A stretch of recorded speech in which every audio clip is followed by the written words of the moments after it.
Here we go. It's loading up.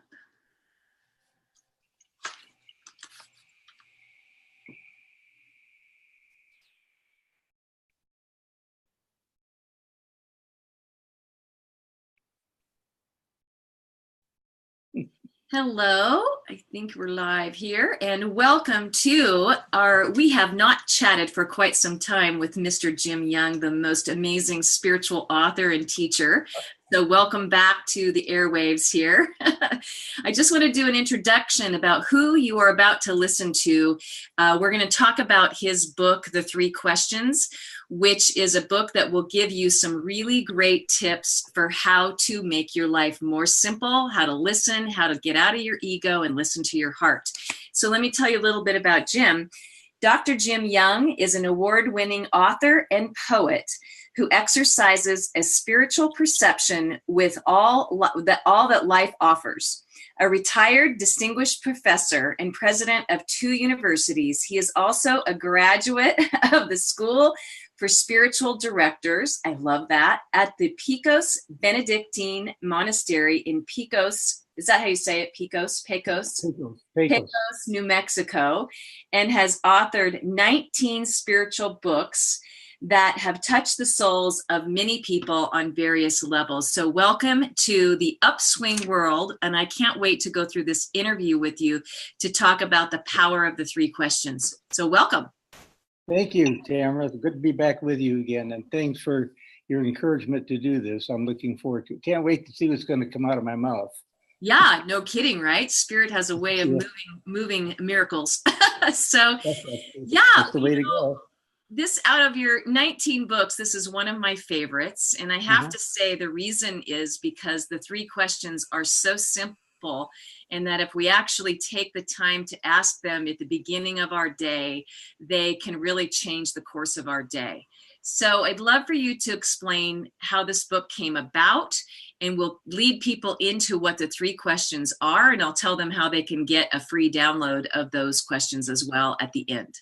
Sure, glad to. Thanks, Tamara.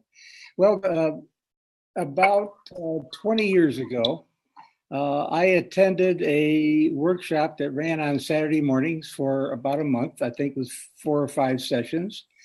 A lay person in the Episcopal Church in Little Rock, Arkansas taught it. It's taught it in a slightly different way than I've taught it. But once I began using it, my life shifted dramatically. I went from this busy listening to the world out there world to going within to hearing the truth of what my life was really about. I learned things about myself that I thought, oh no, this isn't about me. And sure enough, they turned out to be about the real me, not the one that I had taken on of every other person's view of what I was about. And used it every day. She suggested we do it once a week. I started using it every day, and it was miraculous in my own life. Later on, among other kinds of things that I taught, I went on the road and taught this particular process in workshops. And at one point, one of my sons, my youngest son, Todd, was going through a bit of difficulty in his life. And I said, well, why don't you try this? I did. Fast forward about 10 years later, my son Todd says, Dad, you know what? I used that process again the other day. Have you got anything written on that? I said, I could whip up something. Why? He said, I think you ought to do a short book about it. And I said, a short book. I said, my publisher has a 50-page limit that is minimum. I said, I can give you 250, maybe something else again, but let me see what I can do. So as a result of having used this process, I learned to tap into that inner voice that speaks in silence, and which is how all the books were written, by the way. They were not an academic kind of process, but rather a learning how to listen process. And I went into that process over the next week or 2, and this book was the result of that process. And it has, over years, really helped a lot of people get out of this rat race that we're in, that traps our minds and ego, and people saying, who are you? And then they describe you as a role that you play. Going from that to listening inward day by day for what you are better off surrendering to. And I don't mean capitulation. I mean listening and demonstrating what it is you're really about through everything that you do, not just one thing, through everything you do. So that's how I got to the book. Wow. Well, all these amazing tools that you have come out of these great stories of real life and people, struggling in their life and trying to find their way to a better life. Oh, yeah. And so, I know from reading, I love little books. This is a little book, totally readable book. And I'll tell you all how you can get a hold of this book if you want to at the end as well. But when you start looking at the practices or the mindset of the 3 questions that you can ask yourself every day, what's the mindset that you are recommending people focus on? And maybe it's a heart set instead of a mindset. No, that's exactly what it is. It's dropping from here, from the thinker to the knower. The only real knowing comes from in here. We think things and we make them real as though, because I think it, it's right. Because I think it, that's what I ought to do. As a matter of fact, the only real truth for us as spiritual beings comes from here. So you've got to drop it down a foot. Mm-hmm. I used to say 2 feet, and then somebody pointed out the fact that 2 feet would take me down to my navel. And I'm not sure listening to your navel is what you want to do, although some people do contemplate their navel. But it's a very different place. It's an attitude of listening. And I'll use what I heard after I finished my 16th book to explain what I mean. As I said a moment ago, all of these books came through me by listening and sort of taking dictation. I'm not going to say it was channeled, but it was not a process where I researched for years and then took all those pieces of paper and put them together into a book. But after I'd finished the 16th book, I decided that I wanted to take a little bit of break. Usually what happens with this process with me is when I get towards the end of a book, when I can feel it coming to a close, either in the shower or somewhere, I'll hear a title of another book. So I put that on a little piece of paper, put it aside, and I know, oh, damn, here comes another one. So I better get ready for this. So then this one wraps up and the next one comes. But when I finished the 16th, I said, give me a break already. I've been going at this for quite some time now. And I just sort of relaxed. A couple of days later, I'm in the shower and I heard, and I don't mean literally hear the words, but you get a sense of an inner knowing. It's like somebody speaking to you in a very soft whisper. It's a knowing, it's not a hearing the words. And what I knew in the instant was this. If you think that publishing 16 books, if you think that this has been about publishing 16 books, think again. It's only been about learning how to really listen. Now, if I say that to you that way, you might think, oh my God, why do I want to use these 3 questions? It's going to take me writing the equivalent of 16 books before I know how to listen. No. What it's saying is that I had a devotion to do it. I've had students in sessions that I've taught where the first day they used this, they were using it perfectly well. Okay. I have letters from 2 women, for example, over the years who've kept me posted on where they are with it. This is now 10, 11, 12 years later. They're still using it and their lives are on fire. Wonderful. So that's the process. Yeah. That's why you're on the air today. You're on the air and we're probably making people go, okay, so what are the 3 questions, right? But we don't want to rush into those 3 questions until we get out, what is this really about? And so part of what you just said was it's about listening and learning how to listen. You said 2 things. One, it's about getting in your heart, which can you talk about that? Because a lot of people do not know how to move from the head to the heart. What's your way? Well, there's a number of ways, and I think that women, boy, I'm probably going to get killed for saying this, but I'll say it anyhow. I think women have a head start on men. Women are told that using your intuition is a good thing for women, although I don't think they take it far enough with women. I think intuition, well, let me put it this way. In my workshops, I try to always ask this question. How many of you know what intuition is? Invariably, all the hands go up. And then I say, okay, how many of you have ever had your intuition fail you? And I've only had 2 people, and all the times I've asked that question, raise a hand. Both happen to be women. Doesn't make any difference, but they happen to be. And I said, would you mind sharing what it was that you gained through intuition that you said failed you? And when they described it, it became instantly obvious that it wasn't intuition that had failed them. It was what failed them was they didn't use the intuition. They went to their thinker, and they said, oh, that doesn't sound reasonable. I'm going to think this through. Well, see, that's the mindset that men get into.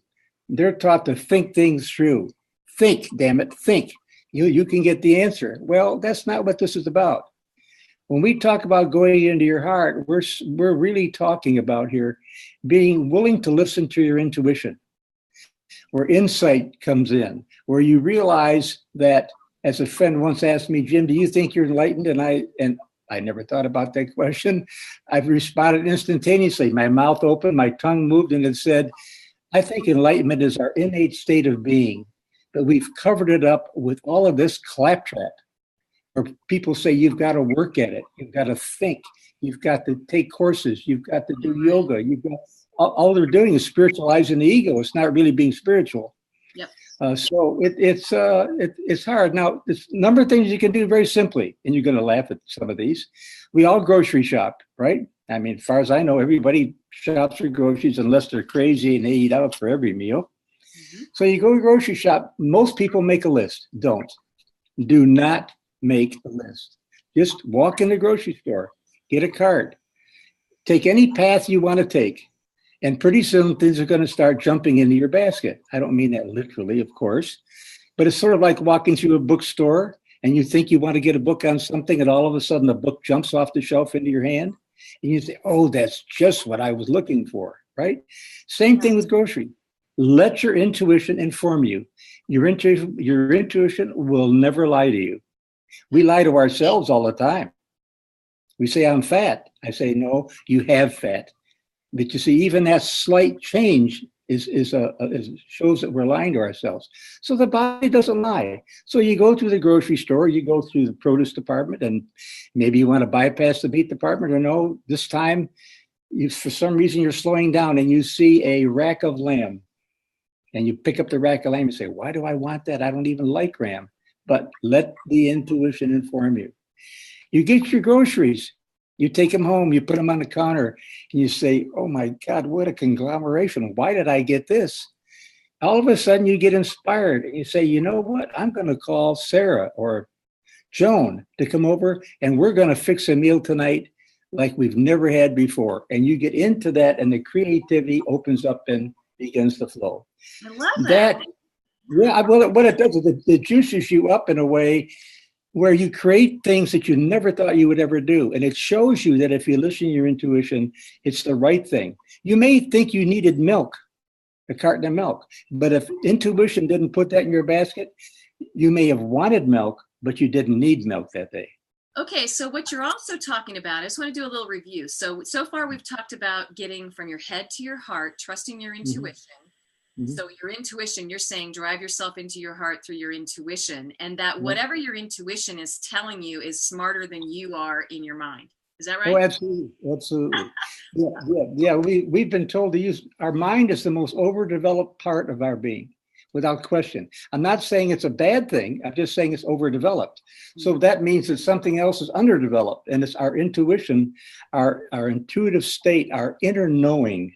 When we can say, I don't know, here, we can drop into here. Another thing, you go out to dinner with your lover, your friend, whoever, or by yourself, but mostly if you're going with somebody else. I can't tell you the number of times I've gone out for friends for dinner where one of the other of the partners sitting across the table from me asks the other one, what are you going to get? As though they don't have a mind of their own. And then they say, well, maybe I'll get that too. And they order two. Or they order what they think they want up here, and then they talk about what their husband or wife is having, and when it comes, they say, oh, I wish I had gotten that instead. Ask yourself already. Ask yourself all those questions. You get in the car, you're going to go someplace, ask yourself, what is the best thing for me to do right now with my energy and my time? Okay, so So where we're leading people here into these three questions is basically learning how to be sovereign, learning how to be in yourself and trust yourself as Yeah, your best guide. Is that right? right. That's right. But Yes. what we often escape in this life is the fact that we are sacred beings. We have all we need to live life in here. We think we need to get it all out here. There's not enough hours in the day to get it all out there.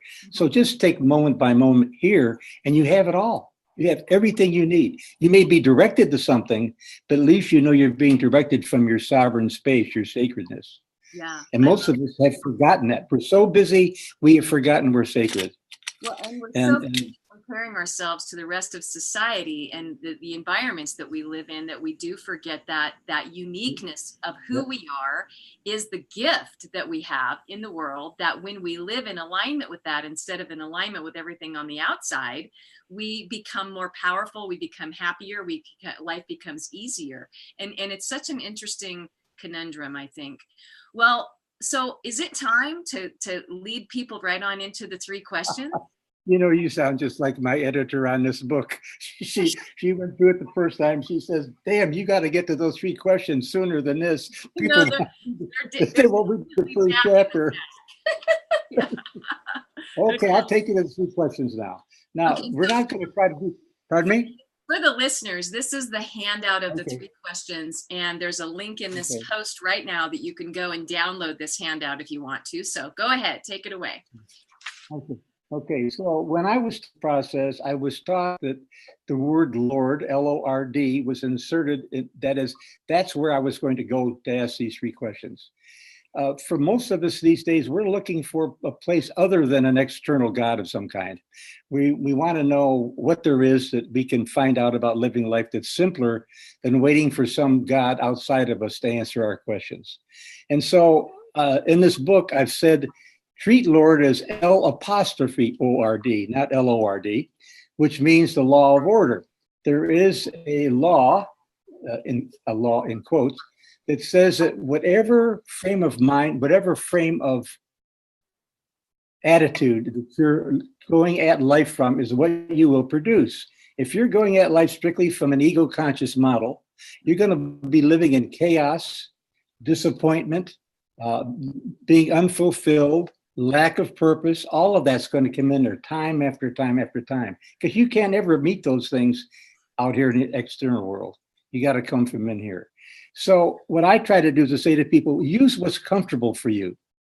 If an external God is what you want, then say what God, or Lord, what Lord, or L'Ord. Or if you're looking for another way, you want to de-religion, you want to get out of religion, so to speak, into a spiritual thing, use life or love as your word. What, instead of saying, what Lord are you saying to my heart? Say, what life are you saying to my heart? Or what love are you saying to my heart? Use what's comfortable. I really prefer life, because I think that's what we are. We're life being expressed in a gazillion ways. So here's the first question. Okay, I'm going to share this on the screen for everyone so they can see good. it. So hold on. Good. All right. So I don't know if any of you write anymore with a pen or pencil. I've gone from that to using my computer, my laptop, my keyboard. My fingers run quicker than I can write. But you simply write down the question: what life or what love or what God, whatever you want to put there, are you saying to my heart? Just write down the question and then wait. If you've got your fingers on a keyboard, keep them there. If you've got a pen on paper or a pencil on paper, keep the point of the pen or pencil on the paper itself. What's going to happen, particularly if you use a pen or pencil, is you'll get into automatic writing. It sounds like a crazy thing, like a weirdo thing, but it really isn't. I wish there were a better name for it. We could always make one up, I suppose. It acts as though the answer is writing itself for you. This is not, please hear this word, not a thinking exercise. It is not something you think about. It is something you let happen, because you're trying to build that relationship with your inner voice, the voice you hear in silence. And as you start thinking, you're going to take yourself back up into the world of ego again. So you just leave it there. What'll happen is it'll begin to write itself for you. And you might ask then, when do I stop? You'll know when to stop. It won't write for you anymore. It'll stop. So then you say, thank you. And you go to the second question. And the second question is, what, Lord, no, how, Lord, am I to respond to this? Mm-hmm. How, Lord, or how, life, or how, love, am I to respond to this? It'll be quite specific. It may be short. It may be a couple sentences. It may be a very long paragraph. That's irrelevant. Merely take it down. Let it write itself for you. And then you express gratitude for that. Thank you, love. Thank you, life. Thank you, heart, whatever word you want to use. And then you go to the last question. What Lord or what life or what love do you particularly want me to remember? That usually is the pithiest of all, meaning it'll be short, to the point, and you'll say, wow, that was simple. And this really is a simple process. You can do this daily. You can do it once a week. But what I would suggest you do is to, as it was suggested with us, is to include this as part of your morning ritual. And if you don't have one, you might want to establish one. Maybe 5 minutes of spiritual reading and a favorite author, maybe Khalil Gibran or Rumi, something like that. Or you may be one that is doing Bible study. That's okay. Study the Bible for 5 or 10 minutes. Get a frame of mind where you're open to accepting something other than logic in your life, that you go inward. Mm-hmm. There's a piece that came out of this process, maybe about halfway through the process, that I suggest to people, if they, matter of fact, I can put it up on the website. It's a little poem, but I think it helps build the idea of where you want to get, where you want to be, what frame of mind, what frame of heart you want to be in. And it's entitled Life. Let me read it to you. Come, sit with me. Let yourself simply be. Plunge, if you will, to the depths of your grief. Loosen the slipknot on your weary body and ravaged soul, freeing your burdens, your anger, your pain, whatever it is that discomforts you, whatever it is you feel. Come, sit with me, open to the joy that is you, letting laughter's release unfold your truth. Allow yourself to bask in my love for you, healing your mind, your body, your soul. Bathe in the light of transformation, knowing that all you have to be is you, and I'll always be here for you. Come, sit with me. Travel with me through the universe, being open in your tranquility, mindless in your solitude, resting your thoughts and feelings here beside me, and you will come to know, yet again, that we are one. And finally, come, sit with me, no matter what the condition or circumstance, no matter what our past, it is safe now.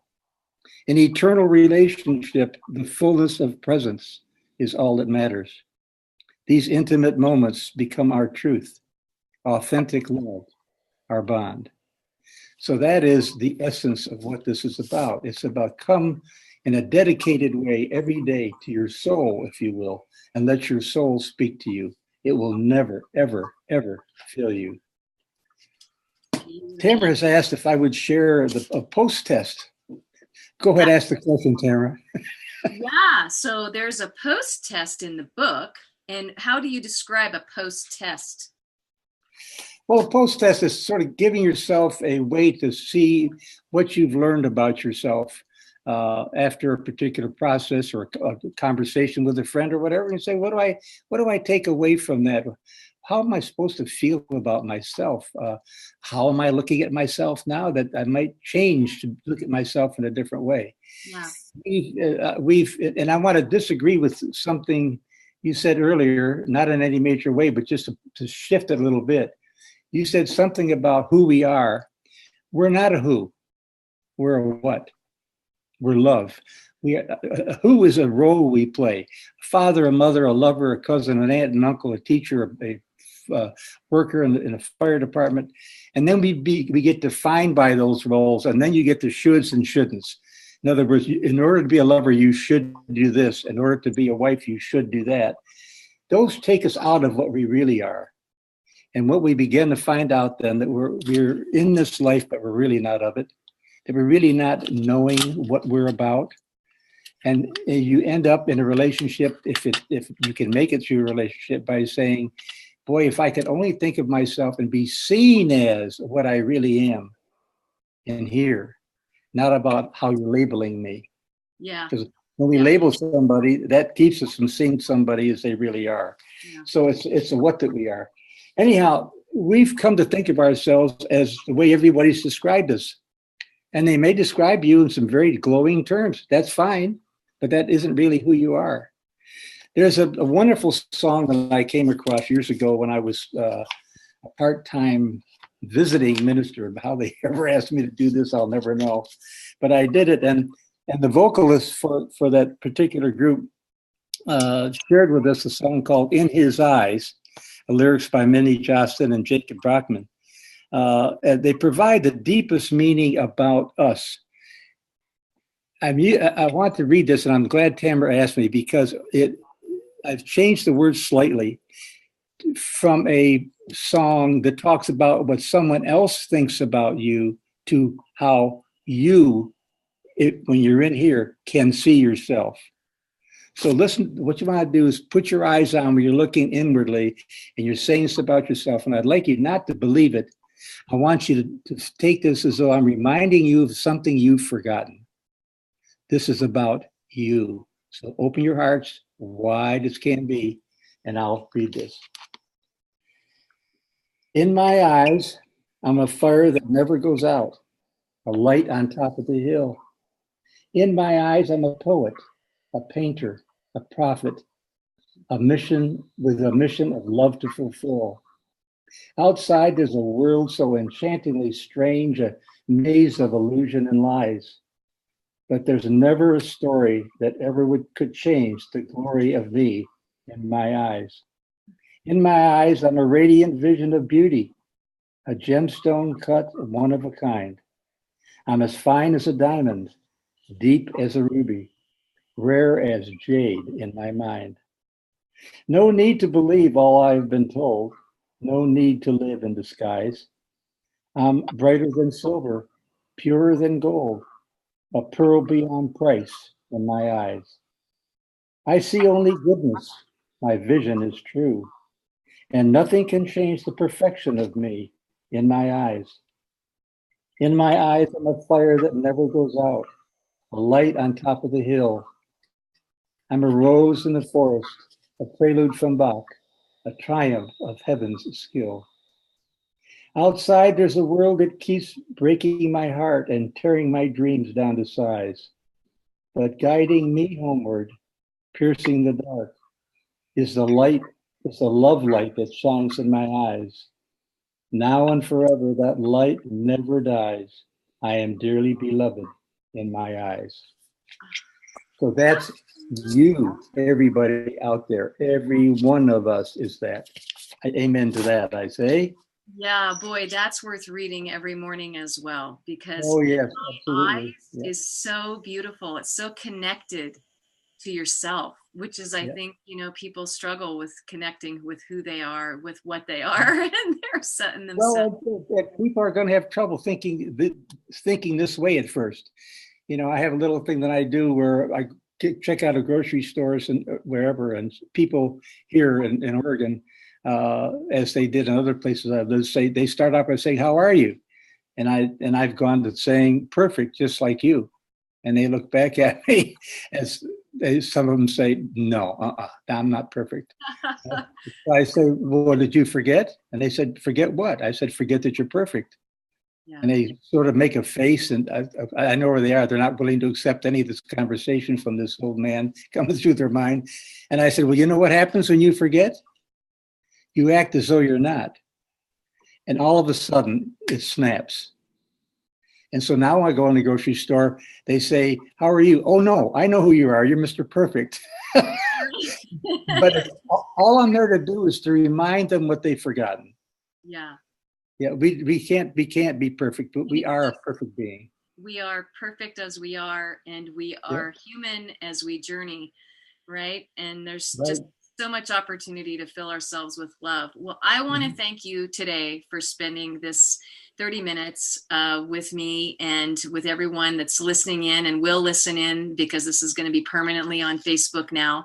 This was really a mini class, a mini course that you've gifted everyone with. And so if you're interested in buying the book, you can get it on Amazon, and you can just look up the 3 questions, Jim Young, and it'll take you to the link there for Amazon. And then also to download the handout, you can click the link in this post and you'll get your free download. It will also put you in touch with Upswing U, which is the up and coming online university for personal development.